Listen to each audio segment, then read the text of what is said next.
Today, we will discuss the future of Poland as suggested by the delegates sitting around this table. We shall start with Sławomir Sierkowski's proposal. 1. Polish citizenship to all immigrants. 2. Reintegration tax to cover the costs of moving 3.3 million Jews to Poland. 3. Hebrew as the second official language in Poland. 4.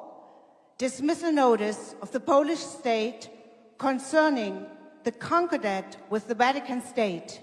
Each religious institution should act on the same level.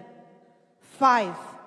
Minority house instead of Senate in Polish Parliament. I think we could even extend that by even granting citizenship to people who are of Polish descent who haven't asked for it.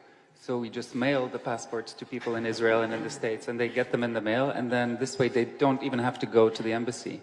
And I think this would really serve the agenda of this movement, because I think if they receive this passport, they would say, well, I might as well go and see what they want. I just wanted to know who has to pay the tax. Is it the Polish people, which would be okay for me, or is it to be shared all over the world, or who is doing this? Yeah, I think it wouldn't be bad to tax the Germans, of course, which is what you're implying, of course. I think it wouldn't be bad. I think this would also be the first, it would be a precedent, because it would be the first case of one country taxing the citizens of another country. I think this would be a marvelous international precedent. I think that's, as a kind of an absurd gesture, it would be wonderful. I wonder why Hebrew should be the second language, since I think most of, or maybe half, I don't know how many of the Jews with Polish ancestry who are not in Poland speak Hebrew. I'd say there are many more who speak other languages, for example, Spanish, Portuguese. I think that the idea is to revive the Jewry that used to live in Poland back then, and the language was mostly Yiddish and Polish in a way, but in any way not Hebrew. I would rather suggest as a second language in Poland actually Vietnamese language, because today our minority in Poland is Vietnamese minority, and actually they are inhabiting the former Jewish ghetto part in Warsaw also. So I would see those things also together. According to the official church statistics, we have 96% of Catholics in Poland, I think, if I'm not wrong, which is a powerful weapon in the hands of the Catholic Church, who says we can't have legal abortion in Poland, for example, because we have 96% of people who, by definition, are against abortion. The regulation that is imposed by the Catholic Church is that you have to go to the church in which you were baptized, together with 2 adult witnesses, and you have to go there twice, because for the first time that you go, the local priest is obliged to preach to you for approximately 1 hour, trying to convince you not to step out of the church, and only after you reconfirm, yes, I do want to please be excommunicated, can you actually finish this process and stop being a member of the Catholic Church. I think this is against human rights, and I think that we as a movement should campaign to allow our members religious freedom, actually, in the sense of an easy way out of the institution with which maybe they do not necessarily identify themselves with. We have to forbid the so early baptizing. You can be baptized when you are old, but you are mature. It's cruel and crazy to baptize someone who is unconscious. I'm for a multicultural country and multi-religion and coexisting all religion together. But for Polish Catholic Church, I would like to give some condition to this church and said that you can exist in our country together with other religions, but in one condition. You should decide for ordination of women for priests. It's first condition. And second, accept the homosexual marriages. And then after this condition, Polish Church can exist. And that's my... Yeah, I think on a very similar issue, I think I, of course, agree with Kinga's statements about limiting and changing the practices of the Catholic Church. The problem is that one of our postulates is that all religions should be equal. We voted on this today. All religions should be treated the same. This would mean that we wouldn't allow circumcision. Dismissal notice of the Polish state concerning the concordat with the Vatican state. Each religious institution should act on the same level.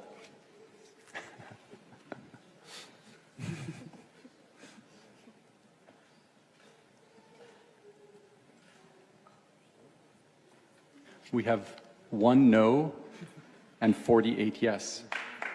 So that will become a part of the agenda.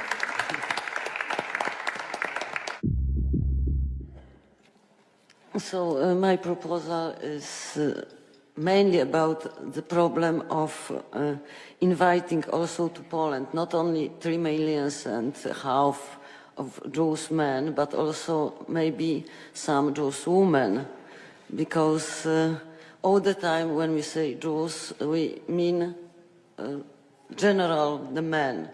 But if you want to invite someone to Poland, you must really also ask the gender question. How will feel in today Poland, the woman which try to live in the Poland? No reasonable woman will like to settle in a country where abortion is forbidden. It's extremely humiliating. But to change all of this, we must change something very basic, I say. We have to change the mentality of Polish men. We should limiting men's involving in all kinds of governments. I think it's a kind of parity quotes, and I think maximum 30% for men. It's more than enough. And in this way, Polish men find how it looks like living in the place where you don't have power, and it's very useful for them. Is discrimination a good response to discrimination? Is it the only way to achieve the equality? To discriminate those who are discriminating someone before? Is there any other option? Always someone who discriminates give this kind of yes, comments. It's a good thing for people who oppress, and oppression can be something, very passive. You just take rights. You just take them for granted. It's a good thing for people who have rights for granted to once not to have them, right? A good thing for people who don't get to stand in checkpoints to have to stand in checkpoints, etc., etc. We always think maybe of a certain type of Jewish people that we want to invite. And this is just an open question, like, what is our desire? Like, whom do we want to have back? Because, Mea Shearim's ways of putting things in life and the violent traditions there, it's actually so much connected to what we have already in Poland. And I'm just posing this question, do we want to invite everybody? As the American Republicans have found out, the minute they stopped being racist and anti-immigrants, they realized that a lot of immigrants and people from minorities are actually on their side in being homophobes, misogynist, and so on and so forth. So in fact, immigrants, especially from poor countries, tend to be an ally in the repressive mechanisms of the patriarchy. So this is again the question of whom do we want? Because it seems like in the imagery that Yael Bartana used in the first film, where Sławek Sierakowski gives his speech in Warsaw at the stadium, the imagery she uses suggests that the Jews that we want back are the liberal urban Jews. We want Franz Kafka, Bruno Schulz. We want Emma Goldman to come to Poland. That's whom Sławek was inviting and hoping that they would all be like this. When So I think we've come up, I think the question of patriarchy is a very, very important question, and one that really forces us to define the scope or the ideas or the goals of this movement. Because why create a movement that will again create another repressive society? Yes, we want to invite also Jewish people who are not so liberal, and we want to be for them liberal, but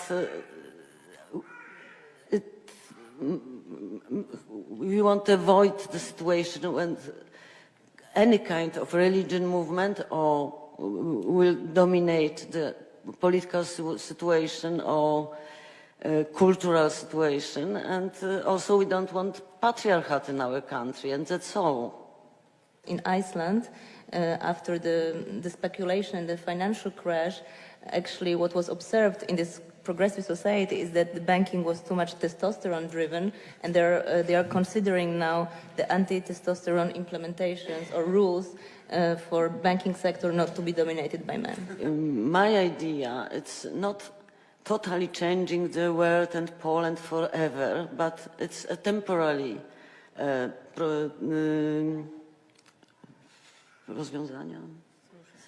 temporary solution. Because now we have domination of men and domination of Catholic Church, so we have to stop it, to teach this men and this organization to be in equal or even lower position for some time, to have for them a new experience how to not be in power and but in lower position. So my demand is to open Poland for women, Jewish women and other women, also Polish women. There's one.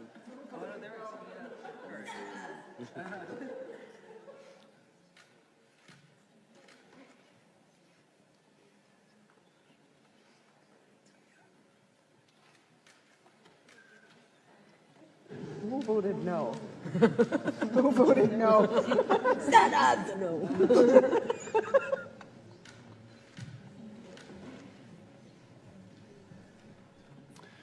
We have 2 no and 44 yes, so the proposal is accepted into the agenda.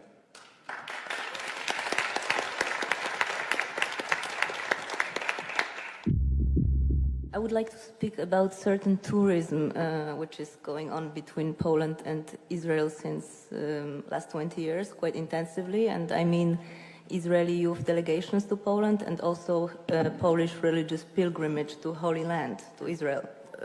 What I propose is actually through redirection of those tours to question the Polish still existing nationalism, anti-Semitism and hostility, somehow rebrand Poland as Germany did it very well, rebrand itself towards a Jewish perception. So what could be done? I mean, this is just an opening question, and I hope we can discuss it, how these tours and also pilgrimages in Israel could be redirected. First of all, I think what should be included is also that these tours also should go to Germany, both to Poland and Germany. I mean, to the sites of former concentration camps, but not only in Polish territory. The Israeli tours for young people are organized by the state. They're a function of the state, and then and have a concrete function. Their function is to have young people come to Poland, and the very obvious message that they get is, if you don't go and fight for Israel, this will happen to you. This is why these trips exist. Create a kind of subversion, that we create all sorts of opportunities for these participants to go and sneak away from their groups during these trips and create, you know, all sorts of parties, and in just on the tours, on the trails of these trips, these young people coming from Israel to get this message could have all sorts of temptations, Polish temptations. That would lure them away from this military, and they would associate with, wow, Poland was this incredibly sexy place where there were all these wonderful things, but I had to listen to these terrible things that my military, that the advisors from the military kept on telling me. But I wanted to go and meet boys or meet girls and do all these things. So I think the sexual element here and the element of hormones is incredibly important and is what we can build upon here. I want Poland to be the country which is, ready to welcome the other, but I'm not quite sure, do I want Poland to be a touristic attraction? I don't find those things equal. So that is my question. Do you really see the link between tourism and welcome the other? The first visited place out of all cultural institutions is Auschwitz, of course, with 1 million visitors per year, and the second is the castle of Krakow with 500,000, so 50% less, So, and also we can see in Krakow on the daily basis the leaflets stating in one day 99 zlotys, Auschwitz, rafting, and Wieliczka, and a free pickup. Do you think that we should really make it part of the Jewish Renaissance movement to make those I don't know, to make Poland a touristic attraction? It is quite important, I guess, also to create a situation that we also are in the dialogue and not only observed through the windows of the bus. Okay. How would you like to redirect those people, those Catholic Poles who go to Israel to see the sites where Jesus lived and died? What is your idea there? I think first they have to understand that they don't only go to the Holy Land but also to the modern country. Tourism is important because it's a tool, just to clarify the comments made, because it's a tool to achieve the goals of this movement. As a North American Jew, I think that it cannot be underestimated the extent to which these kinds of travel programs influence the Jewish world's perception of Poland, and changing the Jewish world's perception of Poland has to be the first step for any support of a movement like this. If the goal, okay, it has to serve our goal, but just relocating Jews, it's not a goal in itself. It has broader goals. But if the broader goal is promotion of Polish state, that what I hear here, then I'm sorry, I cannot buy it. Yeah, I'm sorry. So if we are getting rid of one nationalism of Israeli state to create another nationalism, which might be multicultural, multinational, good, it will be even stronger, the country, if it will have not only Poles but Jews, but if it's all about promotion of this state, then I don't know what we are doing here. As long as we do not abolish the concept of citizenship, we are not doing anything with the nation state. So we can change numbers, we can change the configuration for sure, but it is not true that we are changing the logic of the nation state. Today, universal human rights are guarded and protected by one mechanism only, citizenship. And as long as that mechanism is, and perhaps we don't have an alternative, it's not to suggest that, but that is what nation state is. That is the system that keeps that in place, and that has not been challenged. So in that sense, she is right. There is a suggestion of removal of population from one nation state into another nation state, which will have, a multi-cultural population, and perhaps even will not be called Poland anymore, but something else. It will still be a nation state. Maybe you can do that once again, Joanna, so it can be clear for us what the proposal is. To subvert the route of Israeli youth delegations to Poland and Polish pilgrimage tours to Israel with the help of Poles, Jews, and Germans. Yes. Thank you.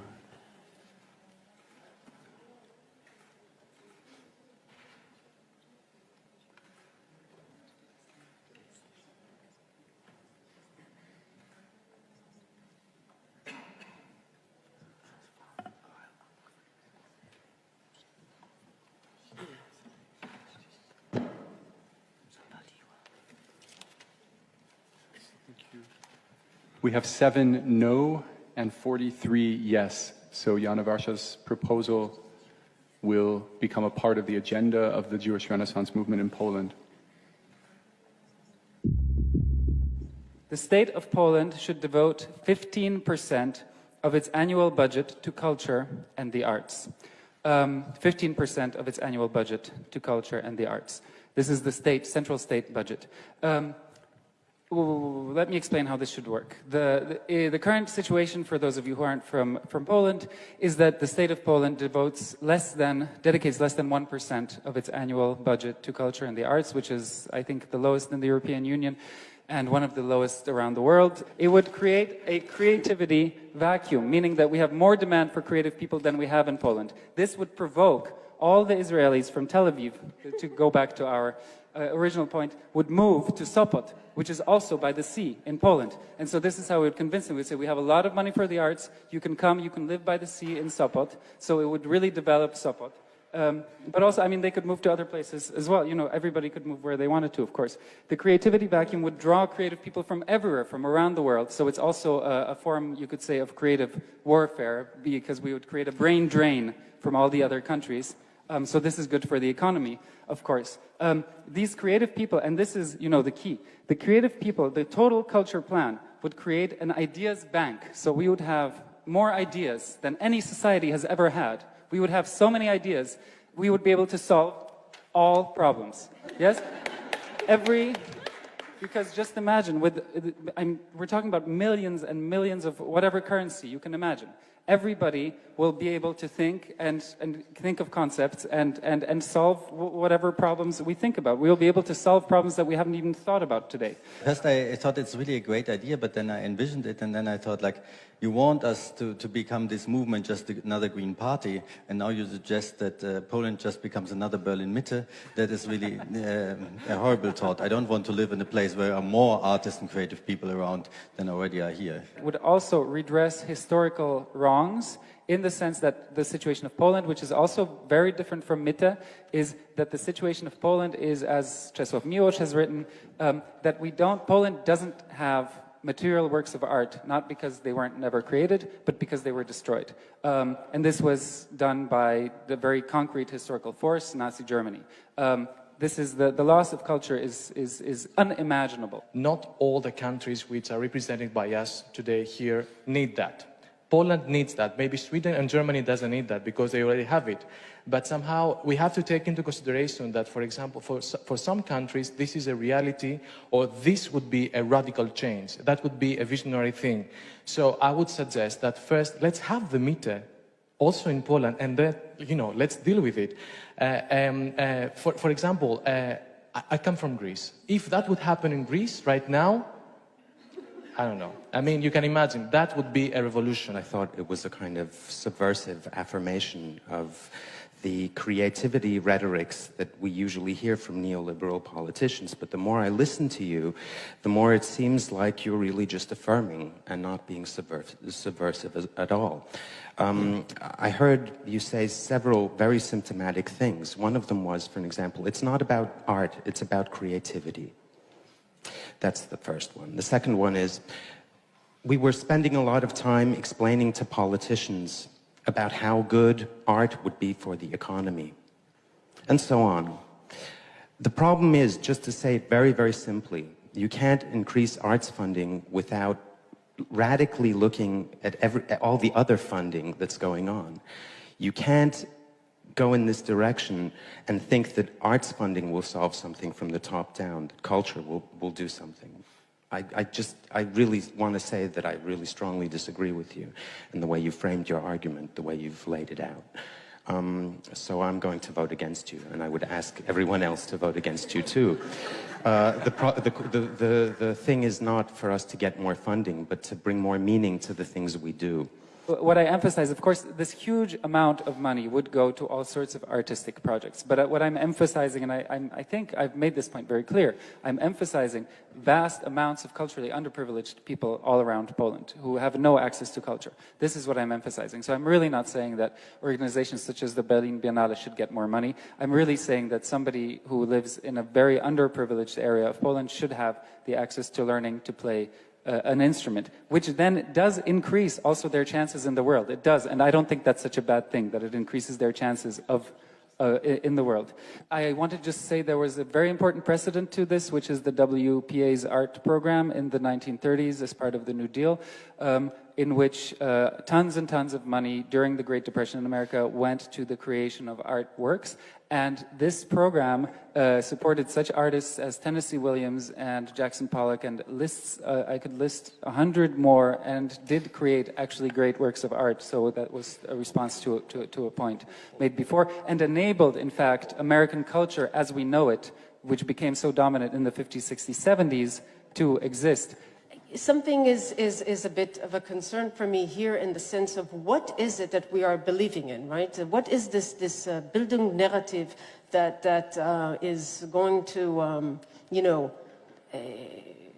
liberate us? Because still, again, what I hear behind is, forces of the unadvantaged, the barbaric, etc., that will be uplifted. And so I'm not suggesting that you are saying that, but I need a clarification, otherwise I cannot vote for that. Great, thank you. So now is the opportunity for you, Michał, to summarize in your... The state of Poland should devote 15% of its annual budget to culture and the arts. Okay, and we will, concurrent with our new voting methods, we will vote now on Michał's proposal.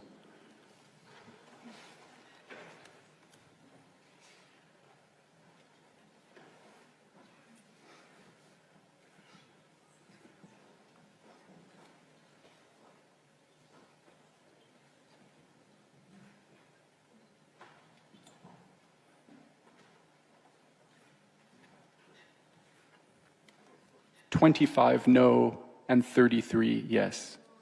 So this proposal will be accepted into the agenda.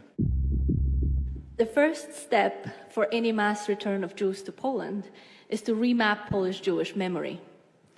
It is the physical, material environment of the nation, monuments, memorials, tourist routes, that scaffolds our sense of national identity. We want to change this ecosystem of memory with a comprehensive program we call Birthright Poland. Birthright Israel is the program that offers a free trip to Israel for every diaspora Jew. Birthright Poland adapts this principle for the needs of the Polish Renaissance movement in Poland. Birthright Poland is a Polish government-funded youth travel program. It brings Jewish youth to Poland to explore the country's long and diverse history with their Polish, German, Roma, Ukrainian, Belarusian, and other European counterparts. Instead of Jewish youth visiting Poland's landscape of Nazi camps, the international group will go camping. Campgrounds will be located in Polish forests. The forest is a space of possibility. Not yet mapped in the service of any one group's memory, it is a space ripe for reimagining. Birthright Poland campers will reinvent long-standing camping traditions. These young pioneers will build settlements by learning ancestral construction techniques. Each group will build on the work of the former, preparing a welcoming landscape for the first wave of Renaissance movement returnees. New sites will announce the deeds, creations, and achievements of ethnically diverse Polish women and men from a variety of historical moments. Many maps of Jewish heritage in Poland look like this, where Polish Jewish heritage is reduced to Nazi death camps and ghettos. We have drafted a second map to feature an evolving landscape of diversity and cultural sharing, inspiring new generations of Poles and Jews to reimagine their roots, but also to embrace their futures. As an old Jewish legend has it, it was in the forest that the first Jewish travelers to Poland discovered their God-given home. According to the legend, entering the woods, they saw a passage from the Talmud engraved on every tree. And they knew they had come to the land where their ancestors dwelt. And they called the place Pauline, which in Hebrew means, "Here you shall find a haven." If Jewish life in Poland started in a forest, maybe it can restart in the forest as well.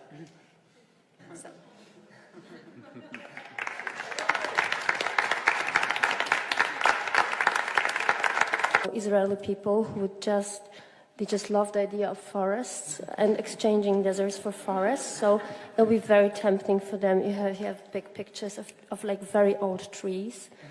They'll be attracted immediately. Yeah. So the forest is not only a counter metaphor to the image that many people, many Jews worldwide have of Poland being a gray country. They imagine Poland in black and white with gray skies. Jews tend to be attracted to urban spaces, coffee, cakes. I don't know. I really am questioning the forest as a site of Jewish rejuvenation. The settler idea, yes, but if you notice, most of the settlers in Palestine, look at it's pretty spare. They like condos that look very more like Hitler's bunker than like forests. So just thought, I'm not against the forest, I just think that the bond will need to be pursued a lot more aggressively. It's not a natural one. Jews will not go for forests. And our proposal from Magdalena Wadegórska and Erika Lehrer, I ask you now to vote. Birthright Poland.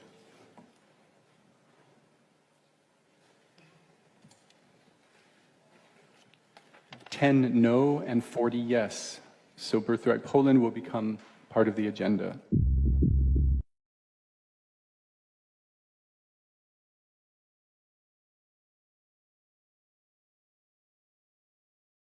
Yeah.